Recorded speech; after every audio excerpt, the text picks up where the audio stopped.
Hello everybody, how's it going? Christian from Treasure Town here, and today we're going to be doing another one of my weekly cherry picker videos. Basically, we go super detailed, very much in-depth on a specific coin that's pretty easy to find in your pocket change, but the kicker is that there's a few of these specific coins, not all of them, that will have an error or an abnormality or a variety that's going to make it worth a lot more money. So you need to know what to look for. It would be a great find if you can get one of them. So what I did, I have a sample 2004 D coin without the error, and I'll show you where on this one to look for the error. Then after that, we'll go to a PowerPoint presentation with some photos of the error as well as the values based off of how good of a condition the coin is in. So let's get to the next segment. It's not a long video, but you want to stick around for the full picture.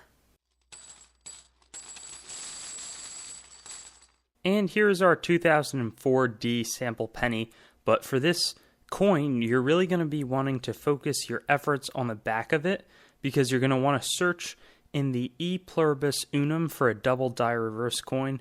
There's going to be some light spreads. This one's pretty difficult to discern with the naked eye, but it is considered an error to look for. So I'll show you kind of these close-up photos in the presentation as well as the values. And here is our 2004 D penny error. Like I said, we're moving to the back of the coin here, and you can really just see the error from these photos. You can see it in the E. There's a little bit of a similar spread in the P to the right of the coin all throughout. Same thing in the B, the U, and the S, kind of all towards the southeast parts of the lettering. And it's a pretty minor error. This one doesn't have a ton of price history because not many people have found it. So these prices could be low, but if there's two people who want the coin and it's a very limited market, remember, they could definitely move up. But for an about uncirculated coin, maybe it's seen a little bit of time in change, it's going to be about a $7 coin. Mint state 63, so it's a really nice looking coin, but there's maybe a few imperfections. That's probably going to be in the $15 to $20 range. And then a gorgeous Mint State 65 example, my guess is like $30 to $35. Again, all you need to do is have the clear photos similar to this, and that's probably what's going to attract somebody to purchasing the coin.